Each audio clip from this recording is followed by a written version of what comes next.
Hey everybody, welcome to the Dungeoncast. I'm Brian. And I'm William.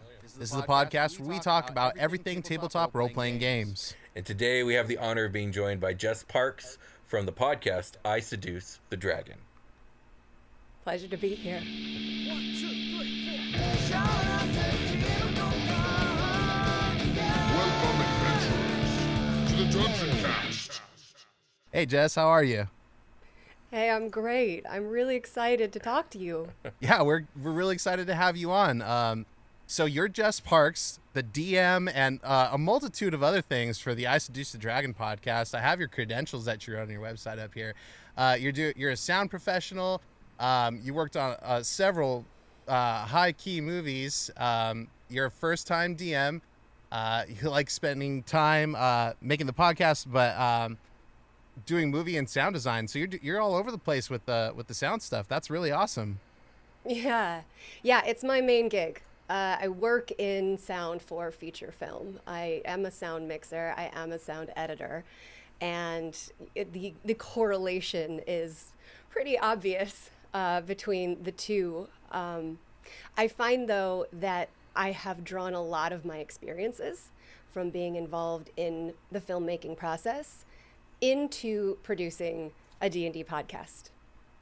Yeah, there are definitely some overlaps there, and I can relate. I studied some film for a while and wanted to do sound design for a long time. I found a happy place to call home in the podcasting world for actual plays, so I can totally see how those skills can and would apply to what you're doing. So that's a great asset to have for your podcast and your squad. Yeah, no, absolutely. I think it's the key for me. If I didn't have those skills, we probably wouldn't be here. Dang. So what inspired you to go into the actual play podcast business? So there's one thing that I knew before I went into it, and that's that making a D&D actual play podcast is an incredible amount of work. Mm-hmm. Mm-hmm. It involves putting yourself out there for strangers to judge. True. Very true. You know? Yeah. And honestly, we had a home game already, and not every home game translates that well into a podcast. All of these things I knew, so I actually didn't want to do it at first. Oh, okay. But I had actually kind of been practicing to do it for a few months by the time we had the conversation. You of course, remember the upset that the strikes and the pandemic caused for the industry. Yeah. Mm-hmm. And about that time is also when I myself got into Dungeons & Dragons for the first time as a lifetime hater. I hate to admit it, but a lot of people of my generation grew up kind of deciding for no real reason that D&D was lame. And I lived with that for a really long time, and this has been the lesson of my life, that everything that I most dislike for no reason at all, I actually probably really love. And so in Stranger Things, I'm just going a little weird history here, a little tangent, but like when Stranger Things popularized Dungeons and Dragons, right? I was surprised. that was a fact, that it was popular. It was like, that doesn't make any sense. And my husband was like, yeah, no, it's huge. I'm like, what? He said, yeah, these games, they go for like 10 years. And I'm like, 10 years? If you're lucky, Yeah. if you're lucky, 10 years. If you're lucky, 10 years. And I'm like, so he said, yeah, sometimes people cry when their characters die. And I'm like, are you kidding me?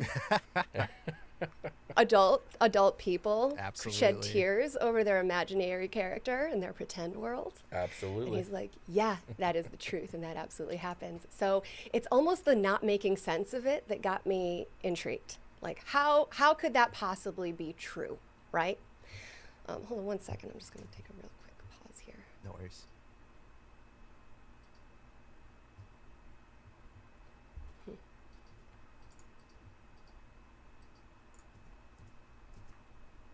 For whatever reason, I'm recording a loop in my, that's why.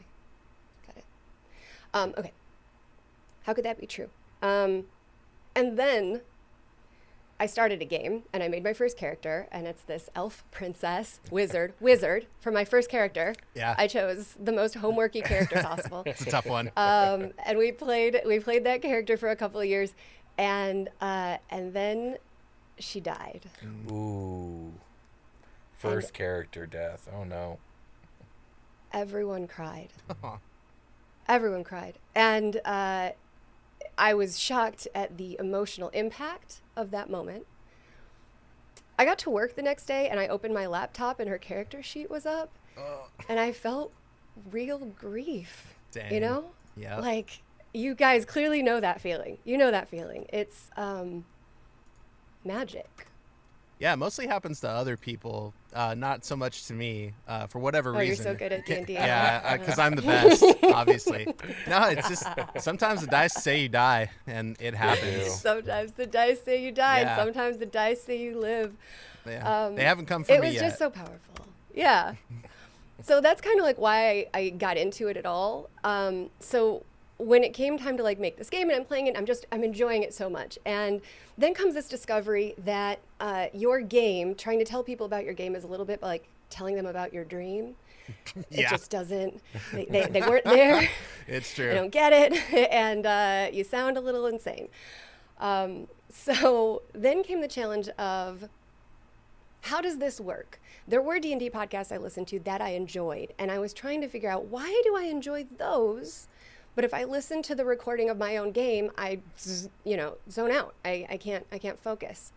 And I started trying to figure that out. And because I had all of this free time, I began recording my games with the girls, our Frost Maiden campaign, and cutting down. I wanted to see how quickly I could tell the story. So I started cutting way down to make a little recap that was less than 10 minutes long, but still told the story, and not like a snippet type of recap, an actual narrative. A leads to B leads to C, joke leads to D, end. So I did that just as like a personal challenge and a gift to them. And those got better and longer. And finally, I ended up doing an hour-long one. And that's kind of when everybody was like, should we make this a podcast? Yeah. There you go. And, and at that point, you have all these doubts, right? I don't know if you relate to this, Brian, but a big one for me was like this certainty that nobody would want it. Yeah, there's definitely a threshold there that, like you said at the beginning, you got to put yourself out there. Got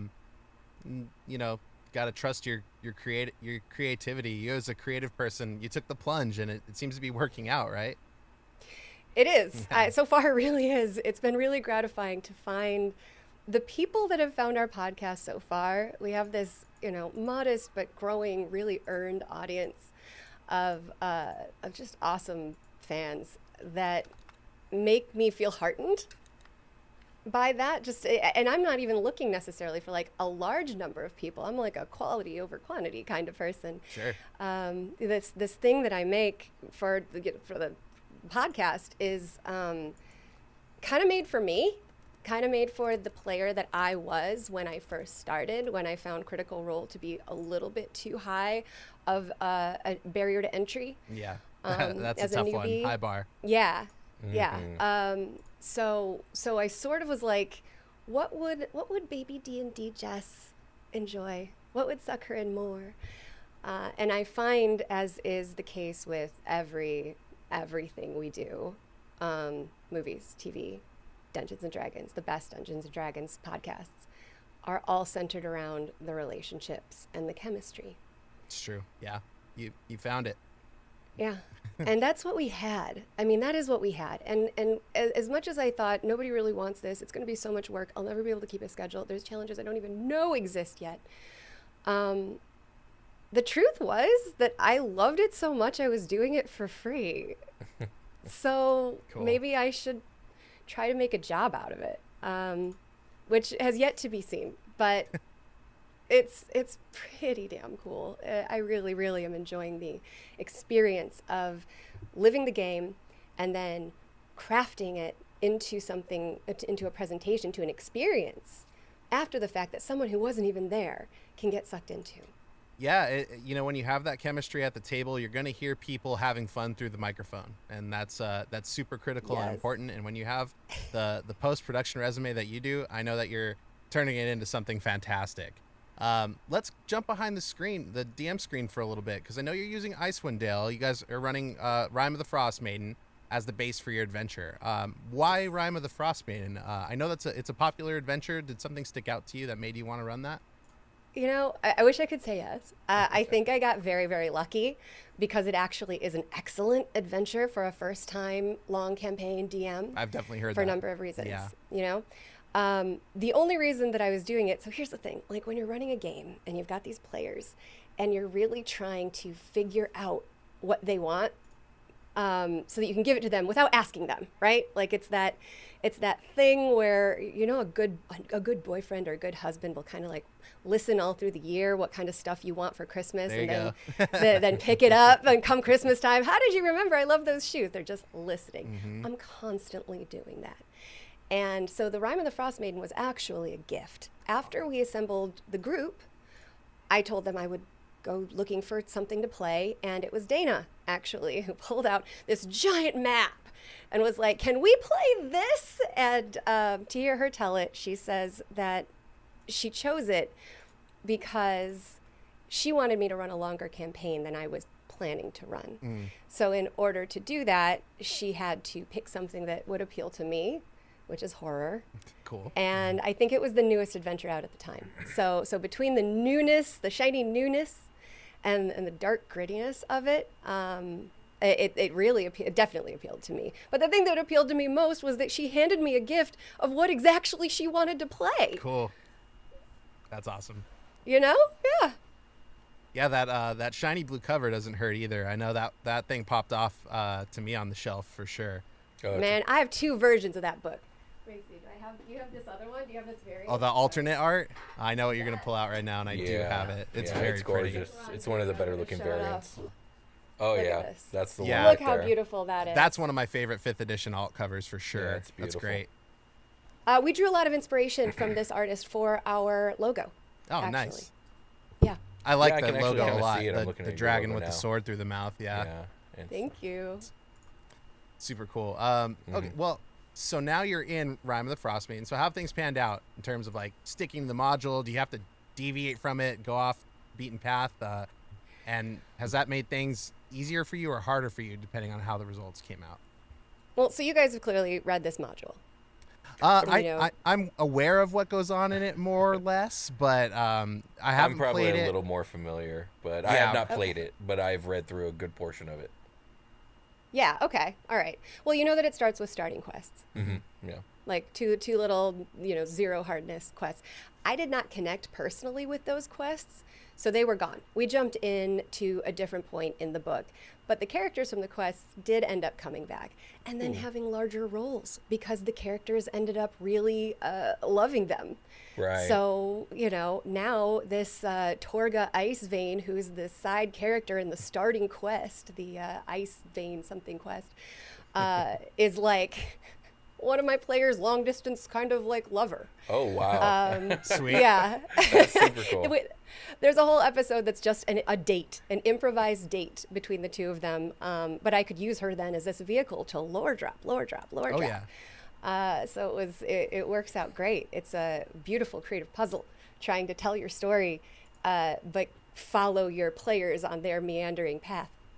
Yeah, it is a tightrope sometimes. Yeah, it is. I think that in terms of like what with the module itself, the great thing about the Frost Maiden module is that there's kind of like 3 big plot points, like 3 main goals, Yeah, okay. and then a lot of different encounters that all are sort of interwoven with clues or things that lead toward those goals. And not only that, the goals themselves are expendable. So do you have to kill the Frost Maiden in this campaign to successfully navigate it and get a lot out of it, including a satisfying conclusion? No. Yeah. You do not have to beat her. Do you have to explore the Dwergar fortress? I'm going to say Dwergar because Baldur's Gate 3 made me do it, but the whole season 1, we're calling them Duergar, and my one character even calls them Beauregard. Oh. It happens. So, you don't have to do that either. So it's very forgiving for what your players decide to or not to do. I think probably one of the biggest changes for us in our campaign is the Lonelywood quest, which is sort of a low-level quest about killing a moose. It was totally hijacked because my player submitted a backstory that took her from Lonelywood, and it just sort of changed the landscape of what Lonelywood needed to be and how it fit into the 10 towns. So once again, instead of a small side town where something not so big happens, containing no clues to the main quest, like you'll look online and you'll find breakdowns of the different 10 towns and which ones are most relevant to hit to do the different larger goals. Lonelywood's not a big one. It's more of an XP sort of developing place, and it became really central to ours. In fact, the entire season 1 finale is centered around Lonelywood and what's going on there, which for me, as a DM, it just gets me really fired up. I've heard one of you, Brian, maybe say that you feel like some of the best creativity happens in a box, that you need boundaries. Oh yeah. And I believe It's that. Oh, did I credit it? Should it have been Will? Did I credit the we wrong both person? we both talk about it. We both It's a agree on the pop. point. Yeah, it's a popular take. So Yeah. it is good. Yeah, once you're in a box, definitely agreed. Give you something to break. DMs like to break the rules too. So Oh, yeah. give us some rules to break and make ours. And that's a lot of what I've been doing in this campaign. But I feel that that's very common. I actually feel like that's almost how the adventure is meant to be run.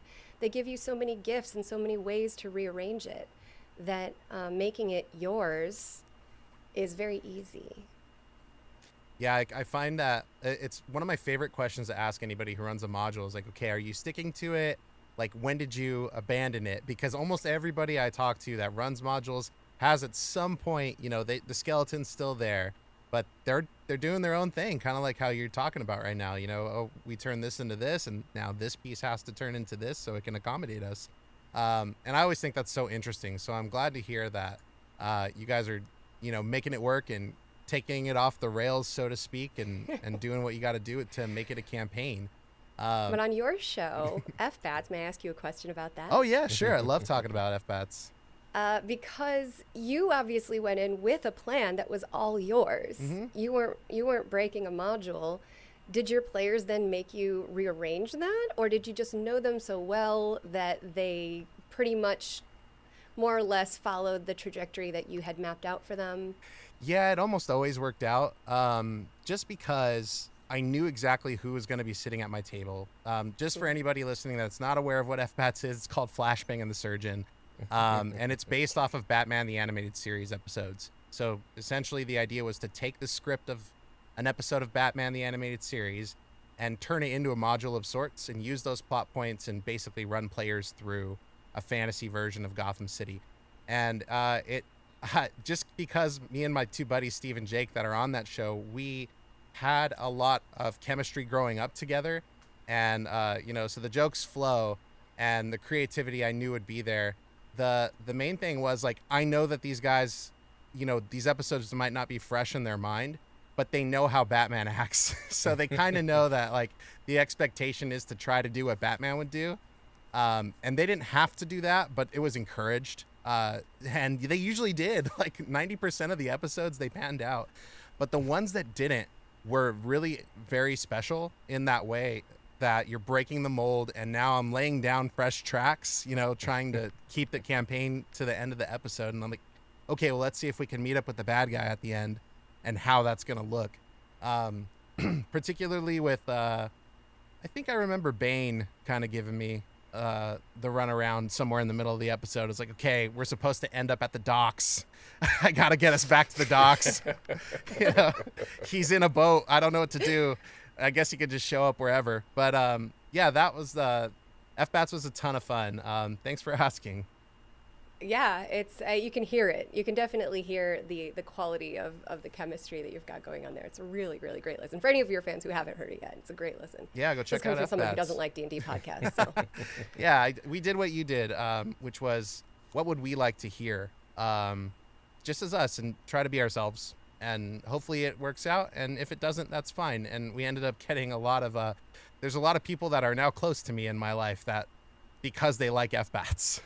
Like, Wow. yeah, we've a few of us have like bonded over it. I'm like, you really liked it that much? That's awesome. Like, we should be friends, because people that like F-Bats, they're probably people that could be my friends. Because it's so much of you in it. Yeah, it's definitely, there you go. You hitting the nail on the head for sure. Yeah. Well, I want to talk more about Seduce the Dragon, and I want to know about your players. How do you guys all know each other? What I know you said you were playing a home game before. What brought all that on, and how do you know them? You know, you guys are obviously friends, sounds like, so. Yeah. Well, actually, our player Ryan Keeley was a new acquaintance of mine. We met at a mutual friend's dinner party. Oh. And she is just, if you know anything about Ryan Keeley, you're probably not telling your friends. But I met her at a dinner party, and she turned out to be just one of the coolest people out there. And we got into this conversation about nerd hobbies, in particular Magic the Gathering, which is a passion of hers. Oh, cool. And is also a passion of my husband's, and I know how to play. At least I can hold my own. Hey. You know, the cards are just getting so complicated these days. You know, and it's a Wizards of the Coast product, so they're kind of running side by side with D&D. So Sure. you know, most people know they know one and the other. They're hand holders. Sure. Yeah. So we're talking, and I'm like, yeah, you know, I've been playing D&D. She's like, I love D&D. I'd love to play a game. And I'm like, well, I've been thinking of maybe running a game. Hey. Like, which is not true. Gotta make it happen, I just though. wanted to, like, yeah, I had been considering, I'd been dipping my toe. I had been running like a one shot for people who didn't even know, like Grant Howitt one shots for my family, Oh, like cool. that kind of thing. Yeah. Just the easiest to most accessible storytelling practice kind of things. But the idea of diving into a Dungeons and Dragons campaign was not yet where I thought I was ready to go. But I was just so delighted by meeting Ryan, and she was already friends with Flanders, who plays Martha. And so here I've got two people, and I'm assembling a group of people that not for a podcast, a group of people that I intend to, that I hope that they'll become friends. So I have a good skill for building a great team, just in general, professionally as well. But when it comes to knowing which friends will get along, I've got tons of friends who I've introduced, and they go and hang out without me, and that's makes me feel great. But you know, but it's you can tell when people are going to get along, and so I had these two personalities, and I wanted to sort of fill in what we needed to make not only successful friendships, but a successful game. And so I invited Christina, who is, she is so good at D&D. She is she's ruthless because she's so good in the way that, like, when you're an expert, you can do dangerous stuff and still, like, pull back at the last minute. I see. She is very, very good. She stopped outsmarting me halfway through before we started the podcast. After a few months, for a while, she would do these things where she'd be like, so is this thing here? And is there a person like this over there? And I'd be like, yes. What are you getting at? What do you want? And the answer is going to be yes. You know, and she was like, okay, I've played with a contrary, what's the word I'm looking for, dungeon master before that I had that would say no a lot or would try to thwart her a lot. So she learned to sneak up on them. But I'm not that guy. I see. So so she's just very brilliant and very funny. She's so smart, which goes great with Ryan. Ryan's smart as hell too. She whips out facts off the dome, non sequiturs that are just so delightful and true. It's lovely to see the two of them spin off. And then Dana, who is just saucy, I guess I would say. We needed a little sauce. Sure. She's just so sweet and enthusiastic, and she brings so much heart. And what I accidentally received was 4 players who all want something kind of different from our game, which is thrilling for me to then be able to figure out how to deliver that. And that actually has turned out surprisingly to be a really good combination, because not all of them want a deep backstory to be plunged and, brought to the surface and huge character relationships, but some of them do. Mm-hmm. So I can spend all of my story craft, all of my melodrama energy on, a couple, and then, this other one just wants to be famous and hit stuff. So I just throw assassins at her at every corner. Cool. That's awesome. It's just easy. So it ended up being a perfect dynamic group of people. I think in retrospect, if I were trying to make an actual for a podcast, I might have tried to find people who had more different sounding voices. That can be a that's challenge. One comment. Yeah, that we've got a couple of players that sound kind of similar, but I don't think I would trade that for the chemistry. I think, keep listening, you'll get it. There you go. Yeah, that has happened to me in the past where I'm listening to the podcast. I'm like, I was listening to the Adventure Zone, which was like one of the first major podcasts probbe that happened. Those boys sound all the same. Exactly. Yeah, the McElroy brothers. After years, I was like, okay, I know which one is which by like, but they all sound really similar. I was wondering about that. If you try to address that in the mix at all. I do. That's good. I do. I pan them. Yeah. I pan them. I know who sounds. I know who sounds similar, and so I take those voices and I put them furthest left and right. So I'm center. You've got the very different sounding voices, a little bit left and right, and the more similar sounding voices furthest apart. And I've had some feedback that has been a helpful technique. Yeah, I've looked into that. That does seem to be the solve. So yeah, good on you for sure. Yeah. So you've got a great group. You're checking a lot of boxes for me about being a great DM, listening to your players and trying to accommodate everybody. So that's solid stuff. Improving when necessary. Have your players? I know you've kind of said that they've taken things into their own hands at times. But let me frame the question like this: What out of the unforeseen challenges that have arisen in the story in terms of deviations, what are the standouts? Which ones have kind of jumped out at you the most? Well, I can't for the life of me get them interested in going to the Dwargar Fortress. Just cannot. What are some other deviations? What else? Oh, obviously the complete hijacking of the Lonelywood story. Right. Completely hijacked. The complete changing of Torga's role and everything. There is, I shouldn't even say this, but I will. I shouldn't say this. It's up to you. I won't hold it against you. I don't need you to spoiling your stuff if you don't want to. It's not spoiling. It's one of those things where the players they think they changed something that they didn't actually change. Yes. Yeah. And I don't want to spoil that mystique for them, so maybe I'll skip over that one. I think you've said more than you need to already. Yeah. And yeah. I think I get what you mean, and so yeah, our okay. audience probably will too. Well, what kind of special considerations were made when you're curating like your campaign for an audience? Was the module just kind of like cookie cutter ready to go? You're ready to put that on microphone? Or are you making snippets and edits here to kind of bring it to an audience? I know you said at the beginning that you were making like kind of small recap sessions for your players. Is that something that you sort of kept with your module? Yeah. For the audience, the biggest thing that I do for them is edit, and we edit heavily. Cool.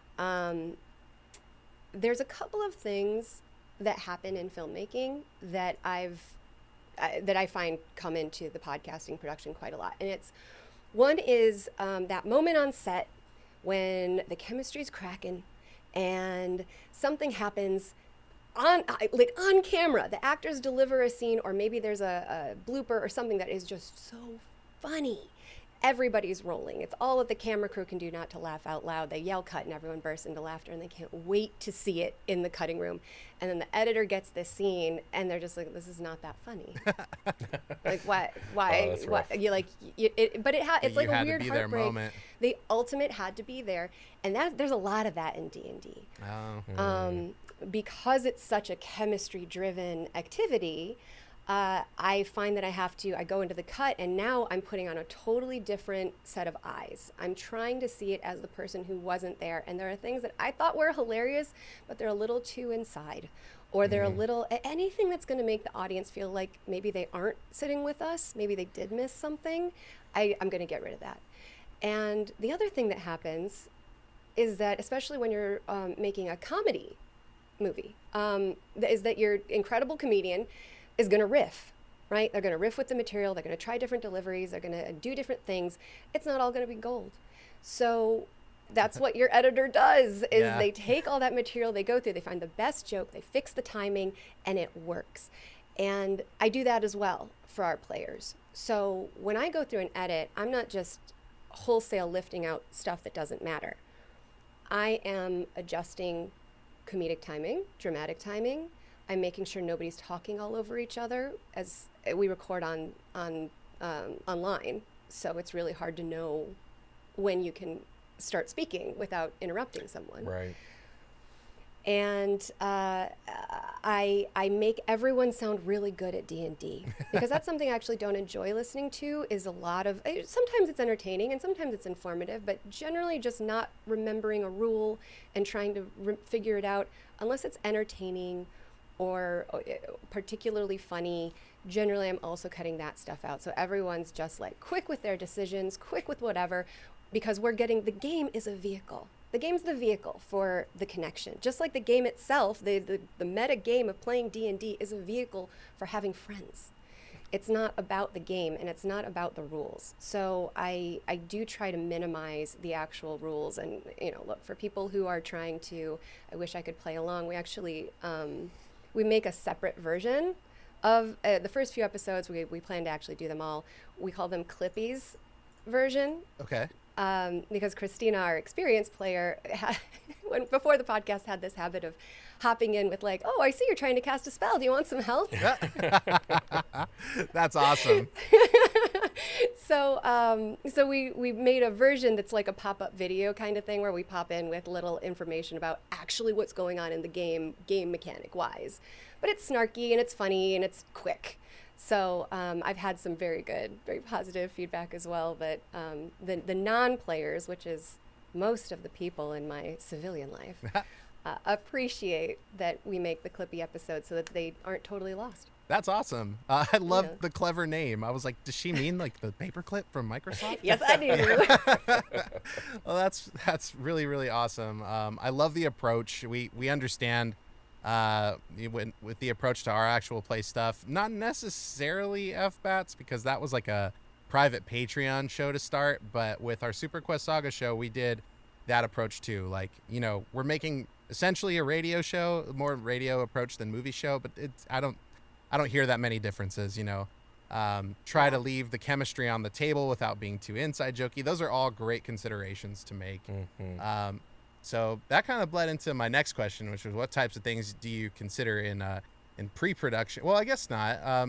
So I guess I'll just ask you, what types of things do you consider in pre-production in order to create your finished product that you envision for your audience? Like, are you thinking music, sound effects, voiceover work? Are you going back to do that stuff too? Yeah, I mean, I go back, but my North Star for when I'm planning a game and who it's for is me and my players. I'm not thinking about an audience at all, to be perfectly honest. Everything I do DMing wise is to make these girls laugh, to make them mad so that they will do stuff. Excellent. I am trying to manipulate these 4 people who I know very well, and also myself have fun. These are things I enjoy. I need to enjoy it too, right? So it's after the fact that I make all those considerations. So yes, music. Music goes under narration. I don't like to hear myself talking for too long without a break. Music goes under combat. Almost always. Yeah, that's a great one. And music goes under dramatic moments, because I just feel that it helps push it helps cue the audience, especially if they're just like iffy on D&D. What's going on? Is it funny music? Is it dramatic music? Is it dangerous music? Like, these just little bit of help. And then there's some sound design from time to time when it's appropriate. But unfortunately, because I'm doing it all myself, the sound design is the thing that falls off of the production schedule because I just don't have time. I was gonna say, I know what kind of timelines you're working with on stuff like that and how long that stuff really takes. And yeah, it's a huge job, especially you lived it once and you thought about it a lot before you did it. And now you're going to live it again, and you're going to scrub through it and take little chunks and sections and listen to those over and over. Man, it can be a slog if you're doing all three jobs. So good on you. That's super impressive. And I know what it's kind of like to undertake all those assignments. It's huge amount of work. Do you also cut your own show? Yeah, well, so I had a great group, and we didn't have to make a lot of cuts. And that was the key, because I was working a lot of hours at a full-time job that demanded 6 days a week from me. So it's basically like, stay up late and get this out.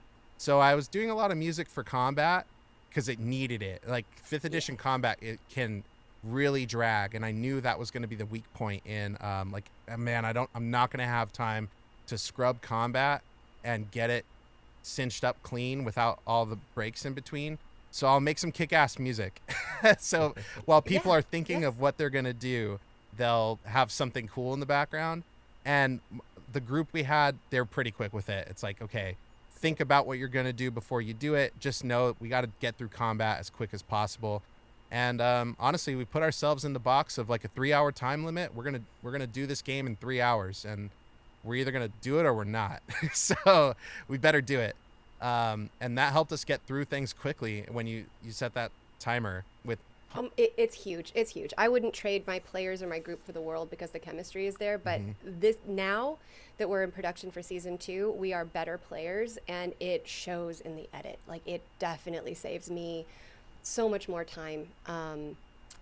So much more time. You can produce a performance, right? Yes, exactly. But it's so much easier when the performance is already there, and we're getting better every day. That's the key for me and my group. Whenever I would, try to pep talk people to help me out in post-production beforehand, I'd be like, hey guys, if we just get it right, like if we just do it really good the first time, like, it's all good. And man, bless my friends and players. Shout out to Jake and Josh Freeland, because those guys, Will's driving the show.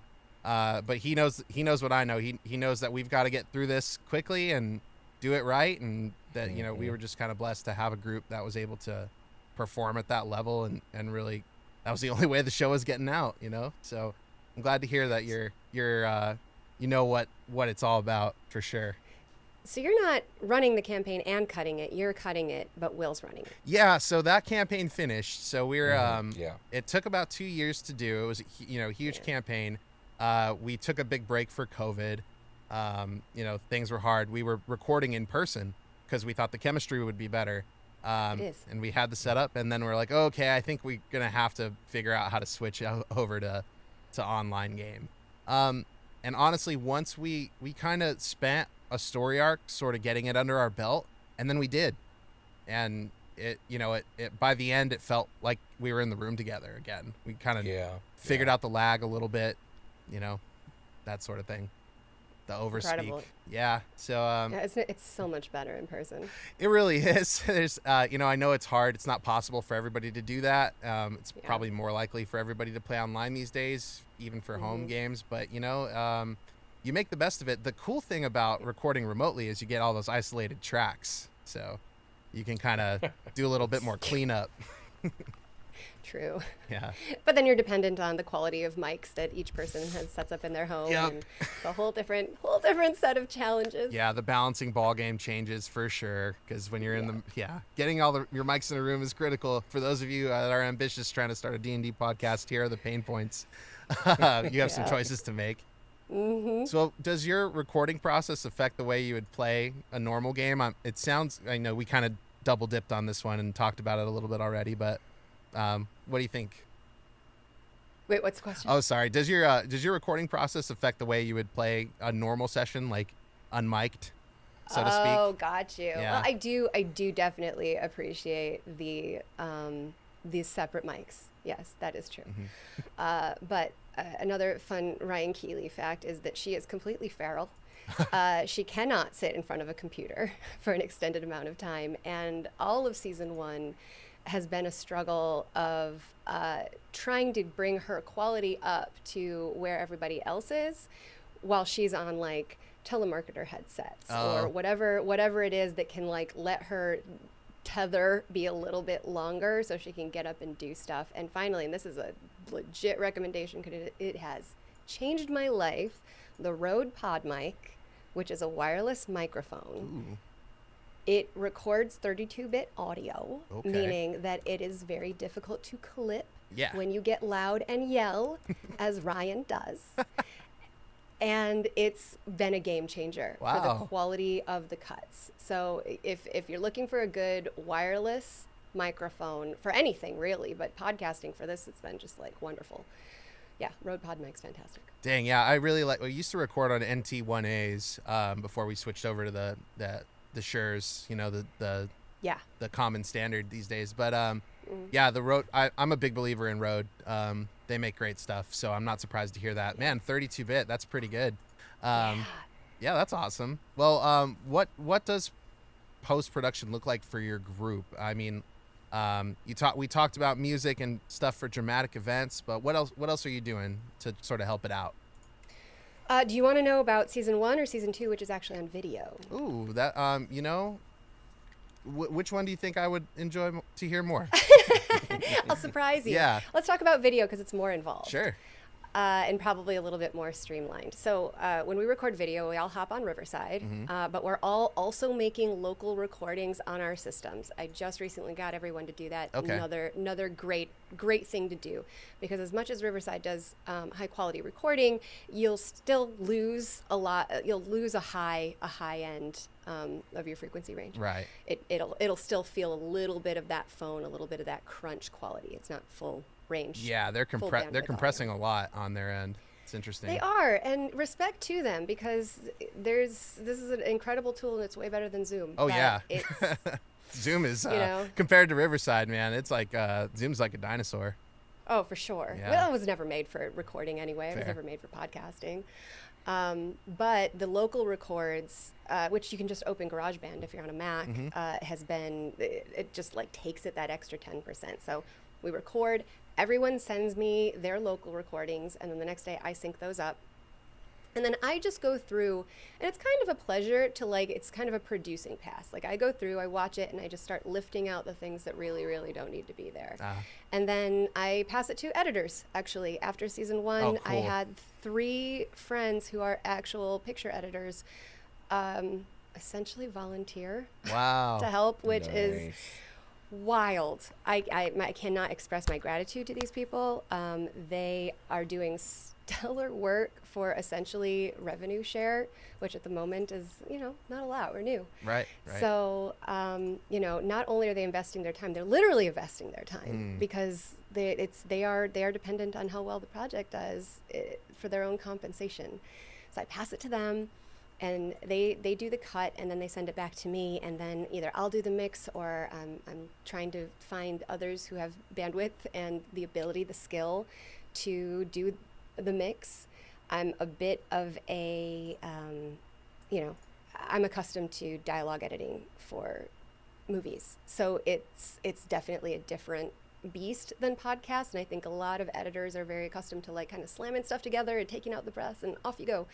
And I do appreciate when I find someone who can bring a little more finesse to it. I think it brings out the emotions and doesn't like slam too fast. So, but that's the fiction genre. It's different from the interview genre. Yeah.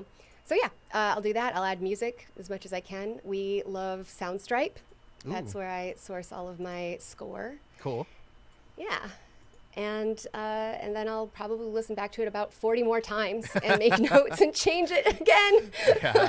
That's the But- life of the editor. It really is. listen to it over and over again. Well, that's all the questions I had for you today. I'm super interested in getting to do a deep dive listen into the show, as I just like kind of skim the surface and prep for this. But it's next in my queue, and I can't wait. There aren't enough all-girl groups out there, definitely not. So I'm glad to see it. And yeah, is there anything? Did you have any questions for us, or anything else you wanted to talk about before we close it out? Oh my gosh. I was curious, actually, for both of you as DMs. I would love to know a little bit about your process when it comes to preparing games. Yeah. Will, do you want to go first, or do you want me to go first?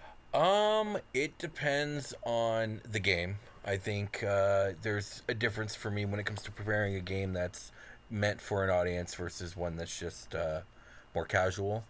But Unhallowed is the project that I've been working the most on this last year and a half. It hasn't aired yet. It's a gothic horror dark fantasy take on D&D. And I mean, I generally like to hole up in a dark room with some headphones and just break out the pencil and paper and start writing down like a point by point of the major plot for the next 2 to 6 hours worth of gameplay, and then start trying to fill in the blank spaces in between. And luckily, Brian said this already, but when you know your players and you trust your players and you've been playing with them for a long time, you kind of just know they're going to fill in a lot of that space for you. So you have to have like a light touch. Like, don't be too heavy-handed, because you got to give them room to breathe, to act, to be. And they are going to help your world feel more real than you ever could on your own. But that's like just the basics. Like, there's more to it than that, obviously. But yeah.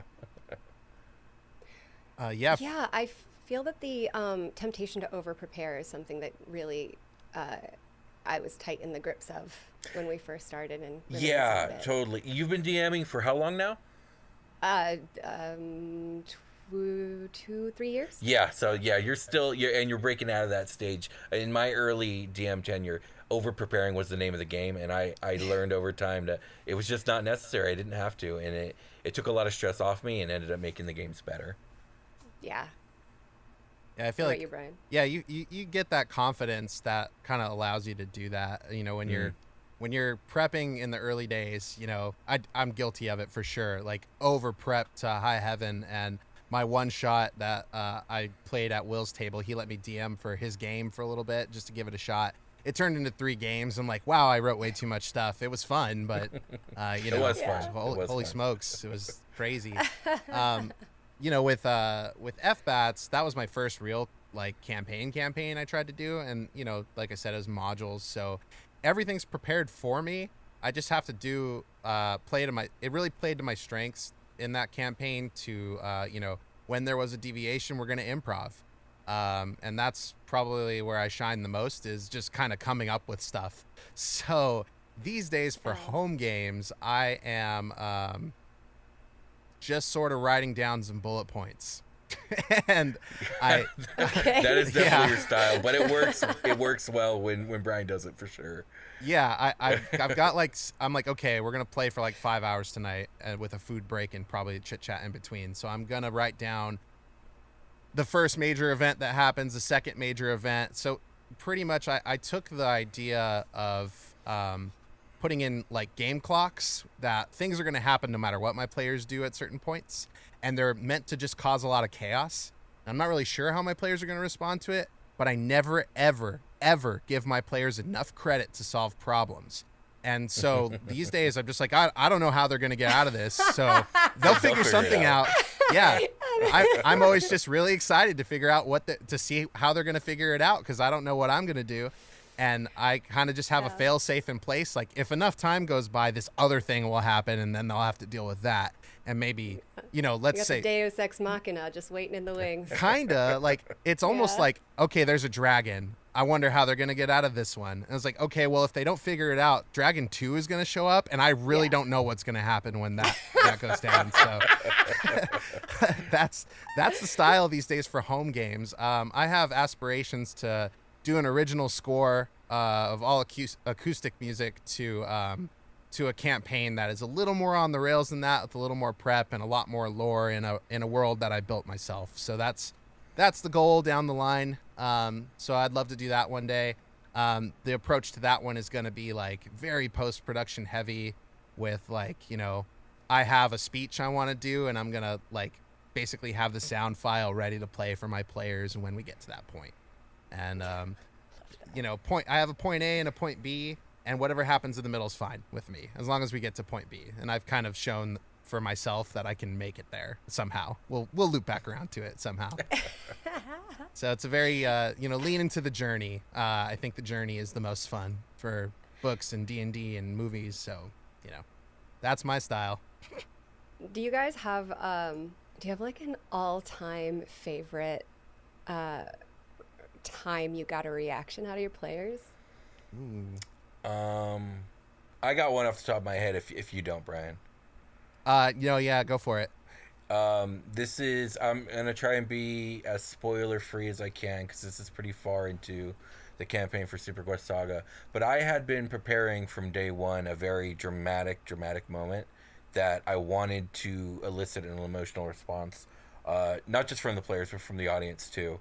And we finally made it after a long time of the campaign. We finally made it to that moment, and I remember working so hard on some dialogue that I got a little teary-eyed. So it was incredibly rewarding when we were playing it in real time and I was seeing the reactions on everyone's face. I remember particularly Jake, who it was over the screen, so I wasn't in person with him, but it definitely looked like the tears were welling up for just a split second, and like I was like, yes, I'm nailing this scene, and it is happening. Yes, so my friends are crying. I'm doing it right. Right, exactly. So that's the one that pops up at the top of my head immediately. Wow. For me, it's been my home game lately that has elicited the most visceral responses for so far. I mean, FBAT's had a lot of great stuff. Oh my gosh, it's got so many one-liners. It's got stuff I clipped and put as like ringtones for my phone because it just made me laugh every time I heard it. And that's just like a purely like, there's a lot of fantasy adventure, high tech stuff going on, high flying superhero stuff, but it's mostly in root. The way I look at that game is it's an improv comedy game at its core, with like you wrap that around Batman like Philo Dough or something, I don't know, and like, that's what you get. But my home game's been so funny because of this these chaotic clock timers that go off and then stuff happens. My players are like, what the hell is going on? Like, now this? And Will's been a part of the two of the games now, so just seeing people being like, dude, what the hell? Like, now, like, what are we gonna do? I'm like, yeah, what are you gonna do? I want to know. From a player standpoint, it is very much the second we're like, okay, we have the situation under control. So long as nothing else goes wrong, suddenly there's an explosion and everything else has gone wrong. And we're like, what do we do? I love it. There's a great campaign by Friends at the Table. They played a game of Blades in the Dark. It's just a wonderful campaign, and their DM does this clock system, and things just keep getting worse and worse and worse. I'm like, wow, like, how much worse can it get? Like, how can it get it? Like, at least it's not raining, and then it will inevitably rain. It's just like that, and I like that a lot. And I was just like, what if I just kind of leaned off the gas a little bit for it though? And that's the style that gets a lot of great responses, and I am super excited every time somebody's freaking out at the table. They're trying to figure out, like, am I gonna live? What am I gonna do about this? They're like pouring through their character sheet. Those are my favorite reactions. And you haven't built in the solution for them, so good luck. Yep, it's true. I have, like, things will just keep happening, and we'll figure it out. I'm not afraid to kill people anymore in D&D.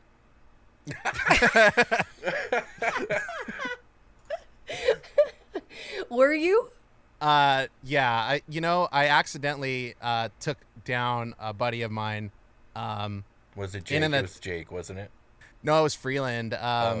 Yeah, we took him down. We were trying to record a campaign that never really made it to the ground floor, and so people had more plot armor than normal because I didn't want to make character switches when you're doing an actual play. It's kind of hard. Will and I walked the tightrope with that. I think it's got pluses and minuses for sure. But yeah, I took him down, and it was kind of a bummer because I just sort of, as a new DM, I sort of overplotted my combat. I didn't think they were going to go to this area. They do. My monsters are a bit too strong. One of my players gets like one shot and doesn't make it out. And it's like, he failed all his death saves. And now nobody can go get him because everything is too strong in this area. So he just sort of dies. I'm like, that's rough. that was a bummer one. Big newbie error. It's, big learning experience for me. Yeah, that's one thing that I do appreciate about playing a published campaign as well, is as a relatively new DM to you both, I'm not so good at balancing combat at the moment, right? So to be able to have a few pre-built encounters, or at least something that I can reskin to fit my needs, has been very, very useful in helping me feel heartened enough to dive into the hobby without being turned off by the absolute pile of numbers and stats that you seemingly have to keep in your head. Yeah. A great rule that I have learned to implement when I'm balancing my combat encounters is I look at my weakest player in terms of AC and HP, whoever that might be. It might be two players that fill that niche. So one has low HP, one has low HC. I'd basically say, how many successful rolls does it take to kill this character? Not crits, but if it's like 4 or 5, that's probably a good rule of thumb, depending on what you're looking for from that encounter. Sure. That makes sense. That's a really good rule of thumb. I'm going to use that. Yeah. If you want it shorter, bring that number down. Longer, take that number up. That's usually a good way. I look at a monster like, okay, if this thing hit my weak guy a bunch of times somehow, how would that go? Not great. Okay, we'll kind of introduce a situation to help the balance. Maybe it's terrain, maybe it's less monster, it just depends. Yeah.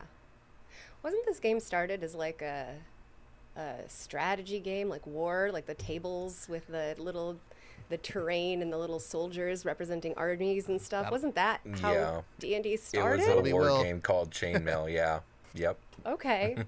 So it would make sense that would be the more focused part of the game. I think it's so interesting that has almost started to take a back seat to the storytelling element. I agree. Definitely. I think actual plays are a big reason for that, because we are story driven. Did it change for you, like as people who played before actual play podcasts became popular? Were you more tactical? I guess that's for Will and not for me, because I'm born in this world of actual play podcasts. I don't have much experience outside of it. Steeped in the sauce. Yeah. I think as a dungeon master, I've always leaned way more towards the narrative. That's just the fantasy lit fan in me. But my first 7 years of playing the game, I was mostly a player, and when you're a player, you have a lot less control over what's going on in the game, and this was previous to any of the live plays or the popularization of 5e, so it was just more commonplace for, whatever the DM says goes, and you don't really got to say. So in those games, I would lean more tactical, more combat-oriented, because I have no control over the quality of story or how much story there's going to be. But when it came to my games, I was always leaning pretty heavy on the story, and then 5e made that easier in general, and then for me, the first live plays that I got into were the Acquisitions Incorporated with Jerry Holkins and Mike Krahulik and squad. Those are great. Those are much more comedy than story, but it made it click for me that we could take these stories that we were telling and turn them into a medium that we could show other people, and that kind of changed the trajectory of my life. Wow, that's really cool. Do you feel like combat has gotten worse then, since we've stopped focusing on the tactics? A little bit, yeah, a little bit to be candid. And I think an experienced DM can make it spicier. I think me and Brian have gotten really good at making it spicier. Although I agree with the sentiment that some DMs feel like it shouldn't be on them to do that, and that they're not wrong in feeling that way. But it can be fixed. I am curious to see what happens as we move over to this revised version of 5e, 5.5, if you will, because they definitely are leaning more in the tactical direction. But we are taking the biggest D&D audience there has ever been in history, and we are now shifting the style of combat away from the more simplistic way we've been doing it the last 10 years. So I'm curious to see how the audience of Dungeons and Dragons reacts to that as well. That's really interesting. I've checked out almost nothing about 5.5, actually, other than what I've heard on your show. Right. So I don't know anything about how the combat model has evolved. Yeah, I'm actually, the more I look at it, the more I'm like, I don't know. Like, I like the tactical angle on it, but I don't know how this is going to play on microphone compared to 5e standard. And I wonder if that's going to have an impact on the success of the new edition or not. I think with actual play being what it is these days, it was probably at least considered. Right. I have some faith in what that's going to be. Jess, do you guys have plans to transition to 5.5, or do you think you'll stick it out with the 5e stuff that you've got going on? I am so new to all of it that I think it would probably be an easy transition, easy enough transition. That's true. I have been kind of interested in some of the class updates. It might be something that if we ever, perhaps after this season, decide to roll up new characters, that might be the transition to give it a try. But I'm absolutely open to it. I've been hearing that that's the big hang up for a lot of people is the characters are built in 5th edition rule set. Yeah. And so new characters, easier transition. Old characters, you kind of got to reformat. That could change some of the information that the character brings to the table. And that has to do with backstory and all that stuff. So yeah, it's definitely another tightrope to consider in the future. But I'm glad you're open to it. How would it change? I'm totally open to it. How would it change the backstories? Yeah, well, when I build characters, I kind of put together, especially with spellcasters, reasons in world why I would know some of those things, those tool proficiencies and spells. And with some of that stuff changing, it might take an element away that might be important to my character. I might have to readapt something that I wrote out specifically for this one spell, or for this, my mom taught me this spell is like a low-hanging fruit version of that, or like my dad taught me calligraphy. Yeah, you're basically coming up with like in-world reasons that the mechanics work the way they do. Yes. So when the mechanics change, it could force you into a position where you have to tweak the narrative. It could. I'm not saying I haven't looked at it deep enough to do that. I'm not currently a player in a 5th edition game, so it's not really like, I've asked some people I'm playing with, like, are you guys interested in that? If it happens, like, would you care? And then some people are like, well, they didn't do the thing I'm doing in 5.5 yet. I'm like, oh yeah, well that's important. So that'll be a no. Yeah. Yeah. Meanwhile, there's like, what did you use? Theater style non-initiative combat. That feels like it's totally the opposite. It's just a plain storytelling combat that I might actually steal. I don't know if it's yours, but we do that for FBATs for sure. Yeah. Or I'm like, okay, it's just like, it's a mob of people, and Batman goes in and tears up like 6 dudes. So you two guys are gonna go in and do the same thing. So we basically use minions from 4th edition. You get hit, you're down, that kind of thing. Yeah. So that's a lot of fun. I highly recommend it for a speedy, flavorful combat. This combat is supposed to show how your players kick ass. That's a good one. That's a good one to use. Yeah.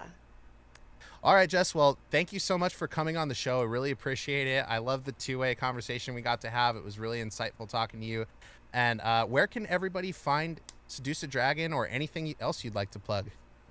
Oh, yeah. You can find I Seduce the Dragon anywhere you get podcasts. We are going to be starting a season 2 on video with faces later this year. Fall, we hope, maybe winter, depending on how long the production process takes. Cool. But in the meantime, we're dropping kind of some bonus episodes. We just did a crossover with a podcast, Dungeons and Dragons. Oh yeah, we know those guys. So we're doing. I DM'd a 2-part crossover. We traded players, half our players for half of their players. Oh, cool. And I don't think it's a spoiler at this point to mention that it's a horror one-shot featuring the Dirt Man. Oh, yes. I love that Dirt Man has taken hold of the D&D community. It's America's favorite new cryptid. Oh, well, the Hat Man is next. The So- Hat Man's making a comeback. Oh, I have not checked out the Hat Man. That's when you take too much Benadryl. Apparently. That's what I'm told. I've heard that. Yeah. So yeah, look for us, I Seduce the Dragon, and anywhere you get podcasts, ISTD Pod on all socials. Where you can find we actually keep a pretty active TikTok if you're not ready to listen to a whole podcast. nice. We've got little snippets. Yeah, so That's you can always just good. dip into the little funny moments. Sweet. And yeah. Well, awesome. Thank you so much, Jess. We really appreciate your time and you coming on the show. I hope to talk to you again. Yeah, great to talk to you guys. Yeah, it was great. Thank you again.